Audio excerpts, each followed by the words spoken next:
Dating apps. Ooh, yeah, I know that one. What we want to talk about is how you go from casual hookup to finding your significant other. Because what we're here to talk to you about is what worked for us on how we went from using dating apps just to casually date to finding that one person that you want to spend the rest of your life with and have been happily married to. So in this episode, we're going to give you the tips and tricks on how we made that happen. I love this topic because I think a lot of times people come around and they ask like, did you really find him on a dating app? And I go, yeah. Nowadays with just like busy entrepreneurs, the life of hustle bustle, not really going to a bar all the time or going to the bar and finding the wrong people. Who's been there? Takes a lot of bad dates to finally get to the right one. Casual hookups or terrible hookups. Anyway, we're gonna talk about the 3 things that we really had to nail down to find each other, and we believe you can find your significant other too. The first thing is knowing who you are, right? Being whole with yourself. This is something I just wanna focus on for a second on my end. I didn't find the love of my life till I was 29 and a half. So all you ladies out there freaking the heck out about this timeline that is ticking, that's society putting it on you. I wanna let you know to just chill out. Yeah. Really become you. What do you want to do in life? Who do you want to become? Become whole. We need to stop using the phrase of finding your other half, which means you have all these voids and you're finding someone else to fill in those voids to be your half so you guys can become whole together. No. When we figured out how to become whole by ourselves and then finding someone who was already whole, the rest was history. Step 2. No, we're supposed to, I thought I was adding just don't to go that. Oh yeah, for the profile. For the guys. Okay, we're just gonna keep going. Okay, so, so he'll just add it in. So for my dudes out there, right? Dating can be a stressful season, especially when it comes to the apps. You go home for the holidays, you're trying to constantly figure out, did I bring the right person home? Do I want to introduce this one to my family? And the dating apps just add to it as well. And so what Sam is saying is so true for us as well too. We have to understand who we really are. What do we like to do? What do we want out of our lives? What do we want our future lives to look like? Or at least start thinking that way. Because if we don't know who we are or what we want out of it, how are we going to attract the right other person? And really, it's about the profile. That's what got this one to say yes on the first actual date from meeting in virtual life to real life. But the profile has to be about you, who you are, what are you like? Put that image out there that's real because it's gonna make the first date, the first interaction even easier. And that leads to step number 2. Step number 2 is knowing what you want. So now that we know who we are, we can start envisioning what that person looks like, what we want our future life to look like with somebody else.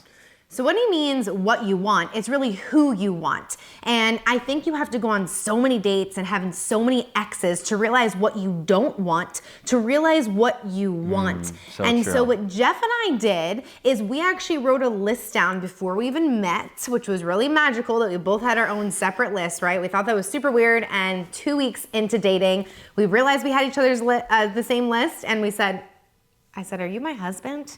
He goes, yeah, I think I am. But the list means characteristics, traits, values, traditions that they have with themselves or their family, what they like to do. Are they religious, not religious? If that's important to you. If looks are important to you, put that on the list. For me, it was all about values of who they are. Could they handle a really strong, bold, independent woman?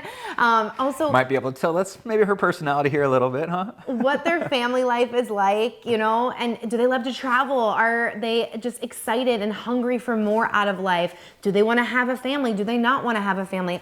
Whatever is important to you and what your vision is, you've got to put it down on paper, and then what's going to happen is you're going to automatically search for that person that has what you want. So know who you want and what you want. That's step number 2. Step number 3 is then knowing you have to put in work. Wow, just thinking about some of those dates out there that I had to go on. Y'all, have you been on a bad date? Have you been catfished? I mean, how about that date that like drug you to dinner and then the aquarium and it was hashtag awkward? Anyway, you've got to put in the work. I committed to at least 50 dates. It's work finding people online. It's work swiping them yes or no. It's work initially messaging them and having the conversation. It is work. Getting dressed up on a school night, aka work night. I hate that. Where are my ladies at that hate put makeup and hair done on a weeknight? But it's putting in work to go on a date and then having the conversation and then doing the follow-up if you like them. But long story short, just know that like anything else in life, dating has to be work, has to be consistency. You have to be working on selling yourself and putting in all of the reps so you can eventually find the love of your life.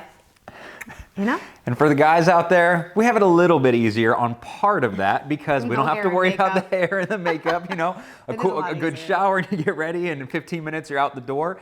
But like Sam says, I come from the corporate world. And for me, the way I like to think about this, it's almost like finding a job on LinkedIn. You jump on and you know that it's not always easy. You got to go on a lot of interviews. You got to put yourself out there over and over and over again. And it's a numbers game at the end of the day.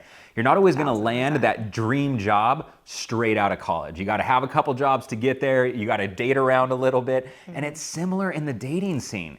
It might not always be that first date that's going to be perfect, but you got to show up and do the work. And for us guys, when I say show up and do the work, it means have the conversations, initiate, go out on the dates, and as scary as they can be sometimes, because yes, even those that are confident, you show up for that first date and you're a little bit nervous, you're a little bit warm inside, and sweating profusely, hoping to try and say the right thing. Always wearing black. But then you go on the date and you have a good time, and you have to remember that it's knowing that not every date is going to end in the significant other. Yeah, but it's about having fun, and the right one just starts to click from there. Yeah, I just want to add a little bonus in there. 2 quick things. One, just have the mindset of you're excited just to learn something in general. I think every single story, every single person you go on a date with, they have a story, and the stories can teach us something. Even if we don't go on a second date with them, it can teach us something if you have an open mind and open heart to that. And the other thing is you're supposed to go on bad dates and you're supposed to waste your time talking to the wrong people. Again, to know what you don't want, so you can get very, very, very clear with what you do want. So I hope this was a helpful tip today about relationships, and really, I think it's a mindset thing, right? Knowing who you are, knowing who you want, and knowing you have to do the work. So please subscribe and like this if you enjoyed this today, and share it with someone who needs to hear this too. Keep going, you're worth it, we love you, and you're gonna find your other whole one day soon. We'll catch you on the next episode of The House Always Wins.